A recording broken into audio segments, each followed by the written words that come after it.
बच्चों, मैं Gopal sir, welcome to my YouTube channel Gopal sir classes. एक बार फिर से आप सभी बच्चों का बहुत बहुत स्वागत है मेरे YouTube channel Gopal sir classes में। आज मैं आप सभी बच्चों के लिए लेकर आया हूं क्लास 11th फिजिक्स। और क्लास 11th फिजिक्स में अभी हम जो चैप्टर पढ़ रहे हैं उस चैप्टर का नाम है लॉ ऑफ मोशन, गति के नियम। 2 लेक्चर्स हो चुके हैं और आज है हमारा lecture number 3, law of motion का लेक्चर नंबर 3। और आज के लेक्चर में हम आपको बताने वाले हैं Newton's third law of motion, Newton की गति का तृतीय नियम। बहुत ही इंटरेस्टिंग लेक्चर होता है न्यूटन की गति के नियमों का। मैंने 2 लेक्चर्स कंप्लीट कर दिए हैं। लेक्चर नंबर 1 में मैंने आप सभी बच्चों को बताया था कि Newton's first law of motion क्या होता है, और साथ ही साथ मैंने आपको जड़त्व के बारे में बताया था कि जड़त्व किस प्रकार से न्यूटन की गति के प्रथम नियम से रिलेटेड है, या जड़त्व से उनका रिलेशन क्या होता है, कैसे जड़त्व ही न्यूटन की गति का प्रथम नियम था। ये सारी की सारी चीजें मैंने कंप्लीट कराई आपको फर्स्ट जो लेक्चर था वहां। तो अगर आपने फर्स्ट लेक्चर नहीं देखा है तो आप पहले फर्स्ट लेक्चर देखिए, क्योंकि आपको फर्स्ट लेक्चर देखना बहुत जरूरी है। तब तो आपको न्यूटन्स का जो फर्स्ट लॉ ऑफ मोशन है वो क्लियर होगा। फिर बात करते हैं हम जो सेकंड लेक्चर जो कुछ दिन पहले ही हमने किया, वो था बेटा Newton second law of motion. और किस पर? संवेग पर आधारित, मोमेंटम पर आधारित। वहां बताया था हमने मोमेंटम के बारे में कि मोमेंटम आखिर होता क्या चीज है, फिर मोमेंटम से कैसे Newton second law of motion बनाने में सहायता मिली वो बताए थे। और साथ ही साथ हमने वहां आपको करवाया था फोर्स का फार्मूला डिराइव करना। फोर्स का फार्मूला निकाले थे, उसके यूनिट्स बताए थे, उसके डायमेंशंस बताए थे, उनका नेचर बताया था। ये सारी चीजें हमने किया था बेटा सेकंड जो हमारा लेक्चर था। अब चलिए आज के लेक्चर की बात करते हैं। और आज के लेक्चर की बात करने से पहले एक बार फिर से मैं आप सभी बच्चों को बोलना चाहता हूं कि अगर आपने अभी तक चैनल सब्सक्राइब नहीं किया है तो जल्दी से जल्दी चैनल सब्सक्राइब करेंगे, और नीचे आपको एक बेल आइकन का बटन मिलेगा, वो दबा दीजिए, क्लिक कर दीजिए। क्यों? क्योंकि जब भी मैं कोई वीडियो अपने YouTube चैनल पर अपलोड करूंगा तो आपको नोटिफिकेशन मिलते रहेगा उस आइकन को दबाने से। और आपके लिए बहुत ही महत्वपूर्ण होने वाला है आने वाला कुछ समय, क्योंकि मैं ऐसे टॉपिक्स और आपके एग्जाम से रिलेटेड जानकारियां लेकर आने वाला हूं जो बताएगा आपको कि कैसे पैटर्न में आपके एग्जाम होने हैं। जो क्लास 11 के एग्जाम है, अब तो आपको मालूम चल गया होगा, सीजी बोर्ड की अगर आप स्टूडेंट हैं तो 100% श्योरली आपके एग्जाम होने हैं, या फिर आप कोई भी बोर्ड के स्टूडेंट हो। ये टॉपिक्स जो रहते हैं वो सारे के सारे एनसीईआरटी जो सिलेबस फॉलो करते हैं स्टेट, वहां मिलेगा आपको। तो ऑफलाइन मोड में एग्जाम दिलाना है तो कौन से चैप्टर से कितने मार्क्स के क्वेश्चन आएंगे, कैसे क्वेश्चन आपको पढ़ना है, कैसे आपकी तैयारी करना है, कौन से चैप्टर से न्यूमेरिकल आएगा, कहां से नहीं आएगा, ये सारी की सारी बातें मैं आने वाले दिनों में करने वाला हूं। तो ये सारी नोटिफिकेशन आपको तभी मिलेगी बेटा जब आप चैनल सब्सक्राइब करेंगे। तो उसके लिए बहुत जरूरी कि आप चैनल सब्सक्राइब करके रखें ताकि आपको सारे नोटिफिकेशन अपने टाइम पर मिलते रहें। तो चलिए आज के क्लास की बात करते हैं। मैंने बहुत सारी बातें आपको बता दी, ये हर वीडियो में बताता हूं, मेरा तो काम है बोलना, ठीक है। मैं अगर चुप रह गया तो फिर पता नहीं क्या होगा, मुझे तो बोलना ही है। ओके बच्चों, तो आज की क्लास में हम करने वाले हैं Newton's third law of motion, Newton की गति का तृतीय नियम। बहुत ही प्यारा सा टॉपिक होता है, छोटा सा टॉपिक होता है, बहुत प्यारे प्यारे एग्जाम्पल्स आते हैं। तो हम सबसे पहले हेडिंग डालते हैं। आज का हमारा हेडिंग है न्यूटन्स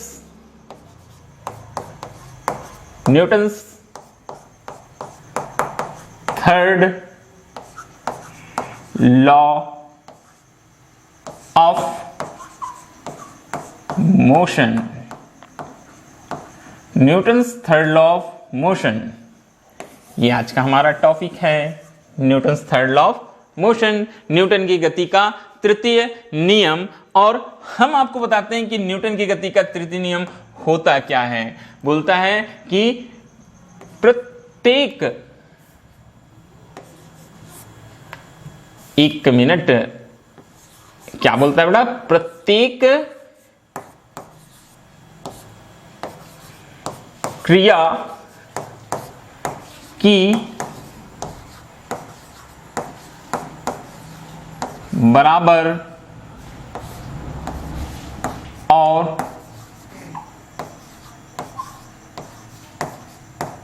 विपरीत प्रति क्रिया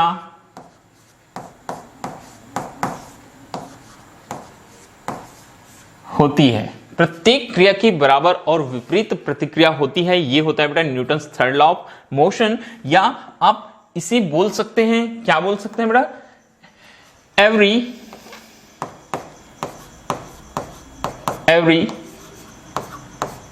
एक्शन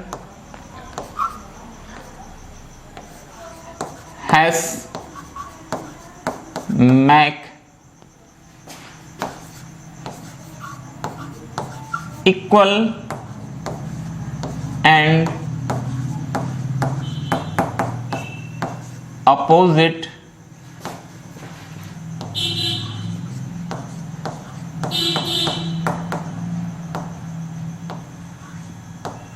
रिएक्शन।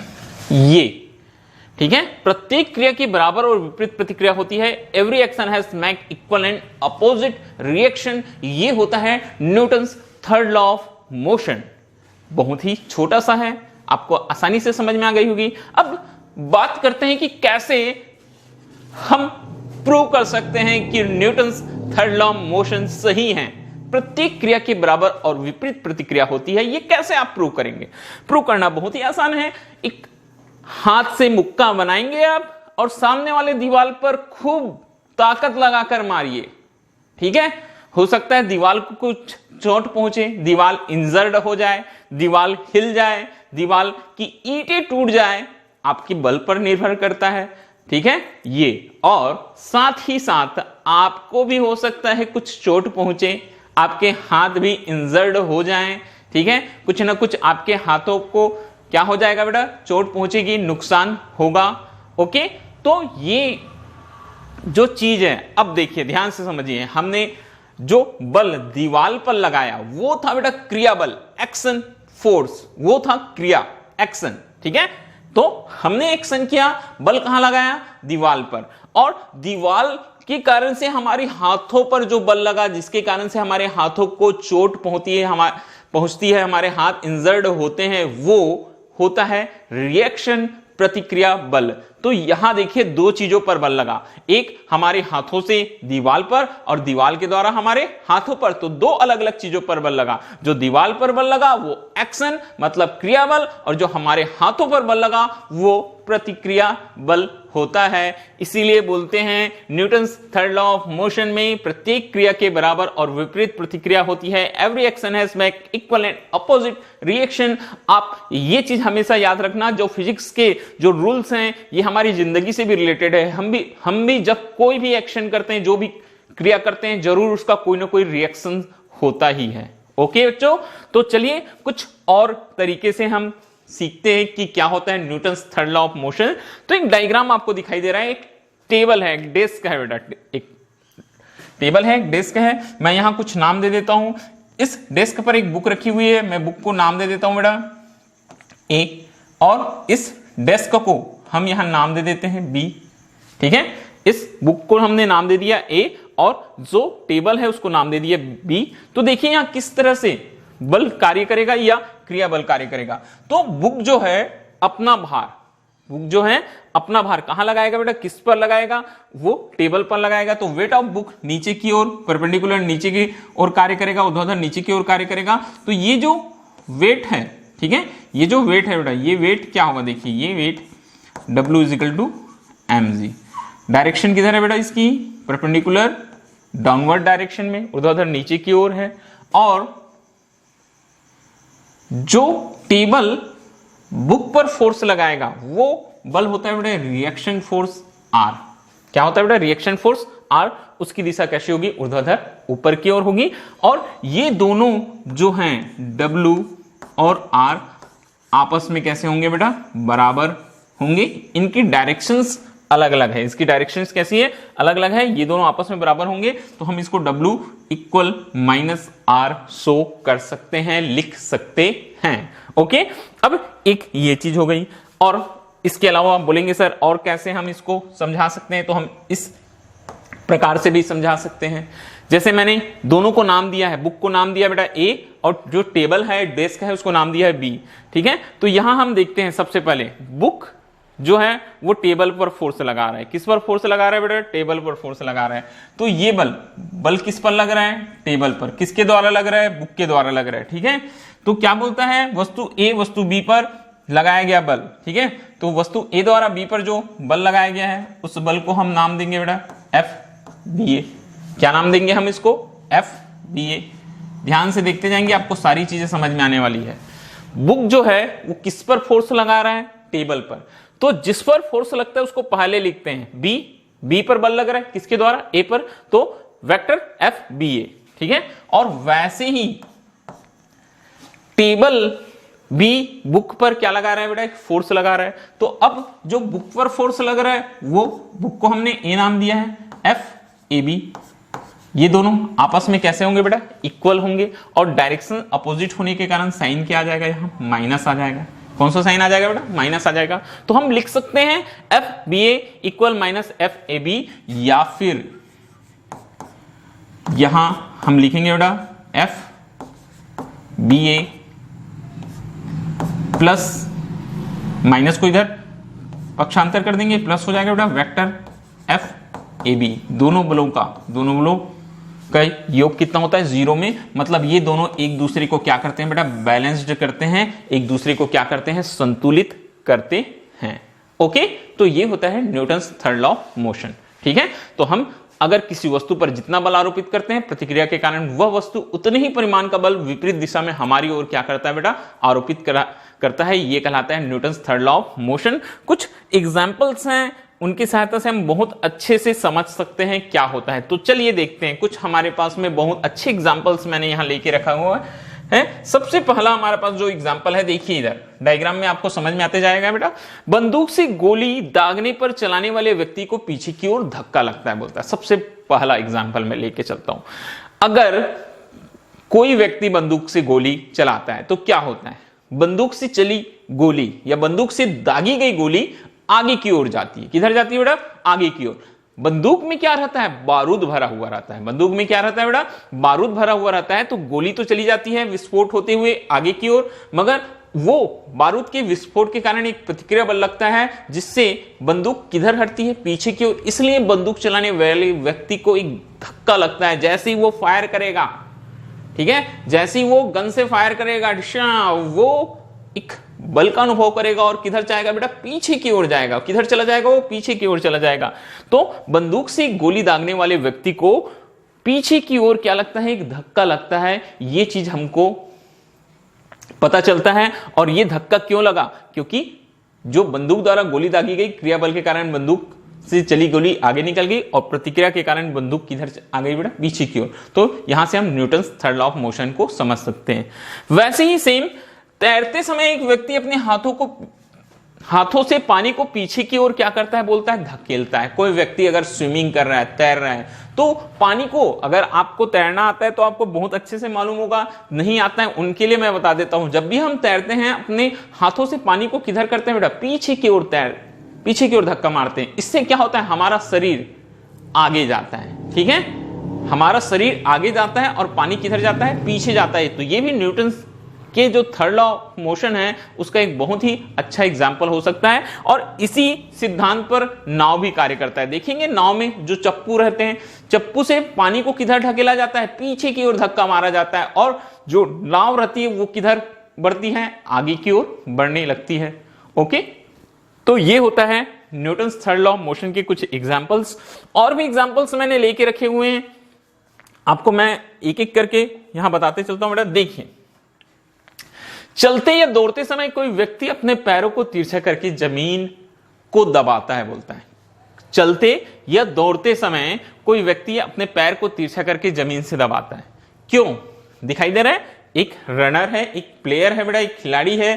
ठीक है, वो रनिंग कर रहा है। ठीक है, क्या कर रहा है बेटा? वो रनिंग कर रहा है, और रन करते समय अपने पैरों को, देखिए इसके पैर किधर दबा रहा है? जमीन को पीछे की ओर दबा रहा है, तिरछे करते हुए, तिरछा करके पीछे की ओर दबा रहा है। तो देखो इससे होता क्या है? ठीक है, इससे होता क्या चीज है? ये बल F नीचे की ओर कार्य करेगा। ये जो बल F है वो किधर कार्य करेगा? नीचे की ओर कार्य करेगा, और इसी बल F के अपोजिट डायरेक्शन में प्रतिक्रिया बल R कार्य करेगा। कौन कार्य करेगा बेटा? प्रतिक्रिया बल आर अपोजिट डायरेक्शन में कार्य करेगा। अब ध्यान से सुनिएगा, ये जो प्रतिक्रिया बल है उसको यहां हम दो घटकों में, मतलब दो कंपोनेंट्स में डिवाइड करते हैं। कितने घटकों में? दो घटकों में क्या कर देते हैं बेटा? डिवाइड कर देते हैं। एक उसका वर्टिकल कंपोनेंट होता है V और दूसरा उसका हॉरिजॉन्टल कंपोनेंट होता है H। ठीक है, प्रतिक्रिया बल R को हमने दो घटकों में बांट दिया। तो जो वर्टिकल कंपोनेंट V होता है बेटा, वो काम क्या करता है? उसका काम क्या रहता है? वो जो व्यक्ति रहता है, जो चल रहा है या जो दौड़ रहा है, उसके भार को संतुलित करता है। उसका भार क्या हो जाएगा? उस व्यक्ति का जो भार है, ठीक है, उस व्यक्ति का जो भार है, एक मिनट रुकेंगे, उस व्यक्ति का जो भार है बेटा, ठीक है, उस व्यक्ति का जो भार है, वो भार, ठीक है, ये उसका भार हो जाएगा बेटा W = mg। तो ये वर्टिकल कंपोनेंट उसके भार को संतुलित करता है, W = mg को, और हॉरिजॉन्टल कंपोनेंट जो रहता है उसको आगे बढ़ने में क्या करता है बेटा? मदद करता है। इस प्रकार से कोई चलता हुआ व्यक्ति अपने पैरों को तिरछा करके जमीन को क्या करता है? दबाते हुए चलता है, ताकि उसको बैलेंस मिल सके चलने के लिए, अच्छे से दौड़ने के लिए। और ये होता है न्यूटन की गति के तृतीय नियमानुसार। ठीक है, बात समझ में आ गई होगी। एक बार फिर से सुनिएगा, अगर कोई व्यक्ति चल रहा है या फिर क्या कर रहा है? दौड़ रहा है, तो अपने पैरों से तिरछा करके जमीन को क्या करेगा? दबाते हुए चलेगा। क्यों? क्योंकि नीचे की ओर बल लगाने से उसको रिएक्शन फोर्स मिलता है बेटा। रिएक्शन फोर्स दो कंपोनेंट्स में डिवाइड होता है, एक हॉरिजॉन्टल और एक वर्टिकल। जो ऊर्ध्वाधर घटक रहता है वो उसके भार को, व्यक्ति के भार को संतुलित करता है, और जो हॉरिजॉन्टल कंपोनेंट रहता है उसको आगे चलने में क्या करता है? मदद करता है। तो प्रतिक्रिया बल के कारण ही हम जमीन पर खड़े हो पाते हैं और चल पाते हैं। अगर प्रतिक्रिया बल नहीं लग पाता तो हम शायद तक जमीन पर भी खड़े हो नहीं पाते, शायद ही क्यों नहीं हो पाते। बात समझ में आ रही होगी आपको। आगे बढ़ेंगे अब आगे।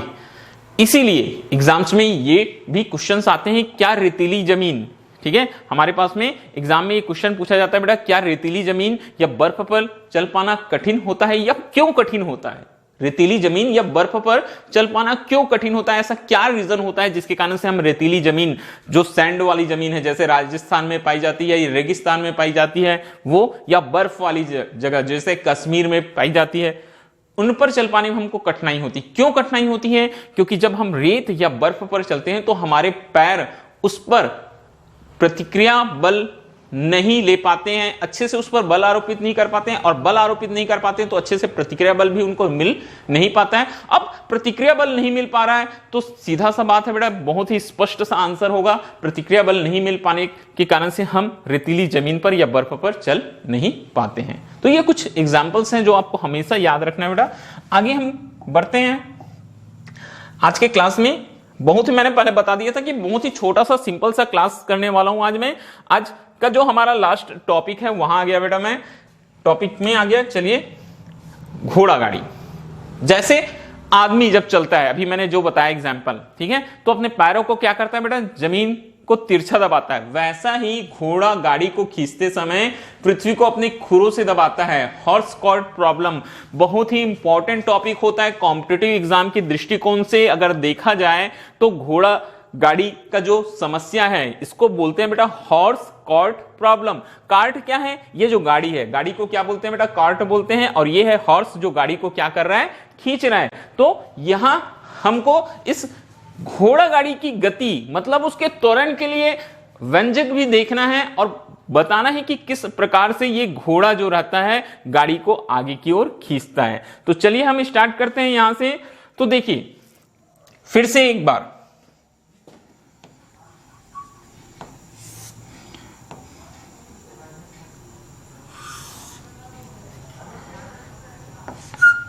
ये जो घोड़ा है वो तिरछे अपने खुरों के द्वारा तिरछे एक फोर्स अप्लाई करेगा एफ के कारण ही हमको प्रतिक्रिया बल क्या मिलेगा बेटा? आर। एफ के कारण से हमको प्रतिक्रिया बल क्या मिलेगा? आर। और ये जो प्रतिक्रिया बल होगा बेटा, ये प्रतिक्रिया बल जो होगा वो दो घटकों में फिर से हम वियोजित कर देंगे। एक उसका हॉरिजॉन्टल कंपोनेंट और एक उसका वर्टिकल कंपोनेंट। तो जैसा कि मैंने पिछले बार बताया था कि हॉरिजॉन्टल जो कंपोनेंट होता है उसको आगे बढ़ने में मदद करता है, और वर्टिकल कंपोनेंट जो होता है वो किसको, भार को, किसके भार को, वेट ऑफ हॉर्स, ठीक है, WH लिख देता हूं, WH घोड़े का भार, वेट ऑफ हॉर्स। अगर हमें इसका मास mh लेता हूं, ठीक है, एक मिनट, अगर मैं इसका मास को क्या ले लेता हूं बेटा, mh ले लेता हूं, और गुरुत्वीय त्वरण g होगा, तो WH इजिकल टू मुझे मिलेगा mhg। WH इजिकल टू क्या मिल जाएगा बेटा, mhg। तो ये जो वर्टिकल कंपोनेंट रहता है वो क्या करता है बेटा, इस घोड़े के भार को संतुलित करता है। वैसे ही ये जो कार्ट है, कार्ट पर भी दो बल कार्य करेंगे, एक वेट ऑफ कार्ट WC, हम इसका मास ले लेते हैं mc, और गुरुत्वीय त्वरण क्या होगा बेटा, g, और ये रिएक्शन फोर्स, कार्ट पर रिएक्शन फोर्स RC हो जाएगा। कार्ट पर रिएक्शन फोर्स क्या हो जाएगा बेटा, RC हो जाएगा। तो RC जो रहेगा किसको, WC को क्या करेगा, बैलेंस्ड करेगा। बात समझ में आ रही, बहुत ही सिंपल सा थ्योरी होता है, ध्यान से सारी चीजों को आप देखते जाएंगे, आपको समझ में आ जाएगी। फिर से, जब घोड़ा चलता है तो अपने खुरों से पृथ्वी को कैसे तिरछे दबाता है, तो तिरछे एक बल क्या लगा बेटा, यहां देखिए हमारे पास फोर्स क्या अप्लाई हो रहा है, इधर फोर्स अप्लाई हो रहा है हमारे पास में F। कौन सा फोर्स अप्लाई हो रहा है बेटा, F फोर्स अप्लाई हो रहा है, ये आपको दिखाई दे रहा है, फोर्स F अप्लाई हो रहा है। इसके प्रतिक्रिया के कारण क्या लगा, यहां रिएक्शन फोर्स R को हमने दो घटकों में वियोजित किया, H जो उसको आगे बढ़ने में मदद करता है, V जो उसके भार को, भार क्या है, WH is equal to mhg। WH मतलब वेट ऑफ हॉर्स, mh मतलब mass of horse, into G gravitational acceleration होता है, उसको कंट्रोल करता है। तो इस प्रकार से ये यहां बैलेंस्ड हो जाता है। वैसे ही इधर पीछे भी बताया बेटा मैंने, पीछे की ओर देखेंगे तो क्या दिखाई दे रहा है आपको, ये कार्ट का वेट WC, mcg नीचे की ओर, और क्या चीज, रिएक्शन फोर्स RC, ये reaction force of cart RC ऊपर की ओर। तो ये इस तरह से बैलेंस हो जाता है, ठीक है। अब देखिए यहां एक और बहुत ही महत्वपूर्ण चीज मैं आप सभी को बताने वाला हूं। देखो क्या होता है बेटा, घोड़ा जो रहता है गाड़ी से इस तरीके से एक रस्सी से, यहां दिखाई दे रहा है, एक रस्सी की सहायता से क्या रहता है बेटा, बंधा हुआ रहता है। तो यहां मान के चलते हैं दोनों के बीच, अब रस्सी से बंधा हुआ है तो रस्सी पर क्या काम करता है बेटा, एक तनाव बल T कार्य करता है, ठीक है। तो ये गाड़ी से तनाव बल T कार्य करता है जो उसको आगे बढ़ाता है, और वैसे ही पीछे की ओर भी एक तनाव बल क्या कार्य करता है बेटा, T। तो ये दोनों बैलेंस हो जाते हैं, और ये H इजिकल टू जो बल लग रहा है उस बल का मान, जो आगे की ओर जो बल लग रहा है उस बल का मान हम यहां लिख लेते हैं बेटा T। क्या लिख लेते हैं, T बल का मान हो गया, ठीक है। और एक और बहुत ही महत्वपूर्ण बल यहां काम करेगा, और महत्वपूर्ण बल क्या काम करेगा, घर्षण बल F। अब गाड़ी चल रही जमीन पर, तो जमीन जो ग्राउंड लेवल है या जो रास्ता है, रास्ता और घोड़ा गाड़ी के मध्य एक घर्षण बल F कार्य करेगा। तो ये सारी चीजें आपको मालूम होनी चाहिए। तो समझ में आया, कौन सा बल, T बल के कारण वस्तु क्या है, हॉरिजॉन्टल कंपोनेंट को हमने T मान लिया, T के कारण वस्तु क्या हो रही है बेटा, आगे की ओर जा रही है, और जो फोर्स है, घर्षण बल है, वो पीछे की ओर कार्य कर रहा है गति की विपरीत दिशा में, ठीक है, ये चीज। अब देखिए यहां मैं बहुत ही शॉर्ट तरीके से आपको बता रहा हूं बेटा, कुछ पॉइंट्स में आपको बता रहा हूं कि कौन कौन से बल आरोपित हो रहे हैं या कौन कौन से बल यहां लग रहे हैं।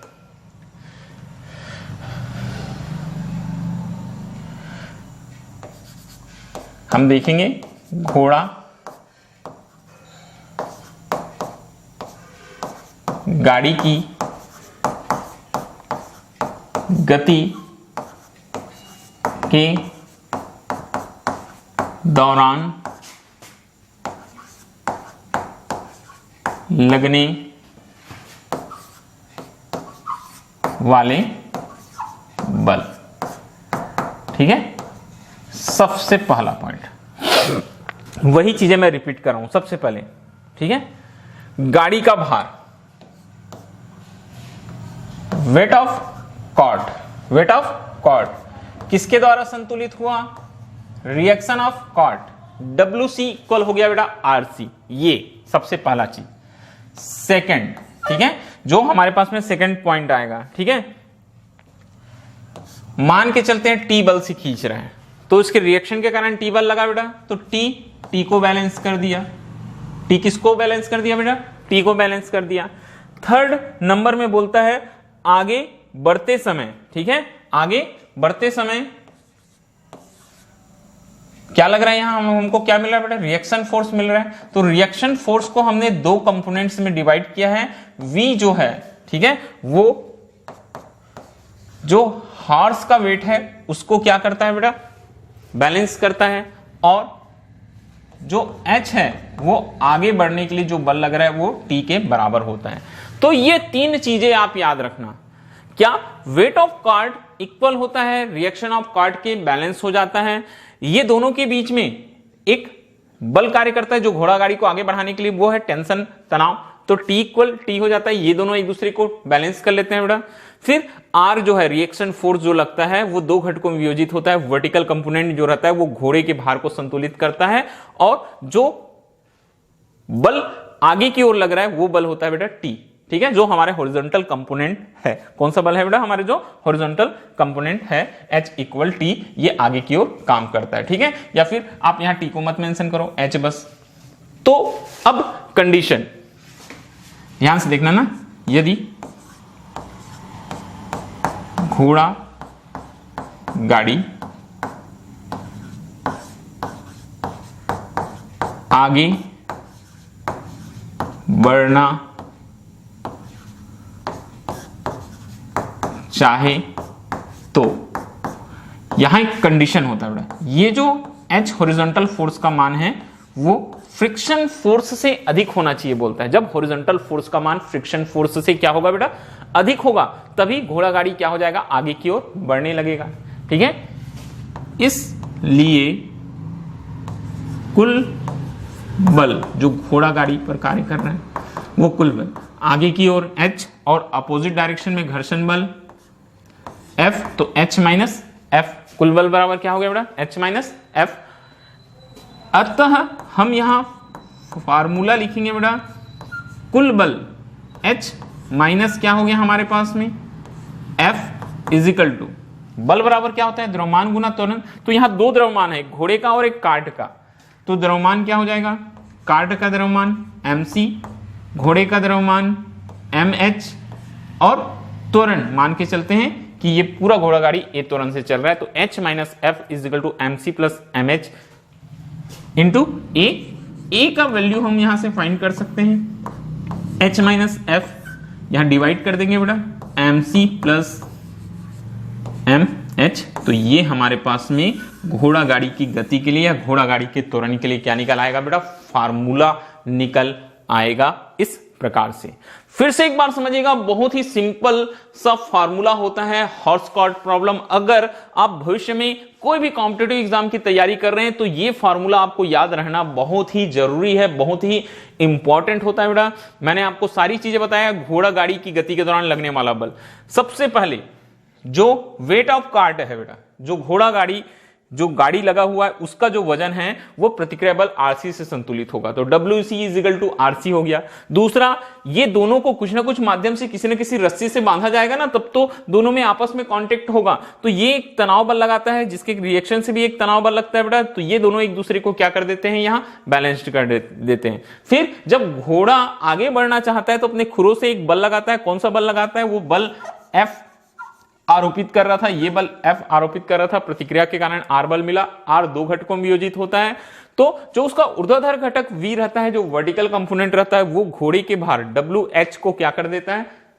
संतुलित कर देता है। और जो हॉरिजॉन्टल कंपोनेंट आता है H, वो घोड़ा गाड़ी को आगे बढ़ना में मदद करता है। अब यहां एक और बहुत ही महत्वपूर्ण चीज होती है, घोड़ा गाड़ी आगे बढ़ रहा है तो बल क्या कार्य कर रहा है बेटा? H कार्य कर रहा है। तो घोड़ा गाड़ी में क्या होगा? घर्षण भी होगा। चक्के है ना, जमीन पर जब चलेंगे तो घर्षण बल F है। तो यहां घोड़ा गाड़ी की गति के लिए यहां कंडीशन होता है बेटा कि यदि घोड़ा गाड़ी आगे बढ़ना चाहता है तो H जो बल है, हॉरिजॉन्टल जो कंपोनेंट के कारण जो फोर्स अप्लाई हो रहा है, उसको हमेशा अधिक होना चाहिए। किससे? घर्षण बल से। तो H is greater than F। तो कुल बल H बल आगे की ओर, F बल पीछे की ओर, तो H माइनस F, और बल बराबर होता है द्रव्यमान गुना त्वरण। तो H माइनस F कुल बल हो गया बेटा। द्रव्यमान किसका द्रव्यमान? घोड़े का और गाड़ी का। mc plus mh mass of cart, mass of horse, ठीक है, दोनों को जोड़ दिए और यहां मैंने त्वरण मान लिया बेटा, संयुक्त रूप से त्वरण ए है गति के लिए, तो mc प्लस mh इंटू ए हो गया, ए का मान निकालना था mc प्लस mh। इस फॉर्मूले से आप कोई भी जो इस तरह के जो प्रॉब्लम्स के कारण जो क्वेश्चन बनते हैं, न्यूमेरिकल्स बनते हैं कॉम्पिटिटिव एग्जाम में, वो आप सॉल्व कर सकते हैं। बहुत ही इंपॉर्टेंट फार्मूला होता है, बहुत ही ध्यानपूर्वक कीजिएगा और ये क्लास भी बहुत ही इंपॉर्टेंट होती है। तो चलिए आज के लिए बस इतना बेटा, हमारा कंप्लीट हो गया Newton's third law of motion. Next lecture में मिलेंगे एक नए टॉपिक के साथ, एक नए वीडियो लेक्चर के साथ। Okay, thank you.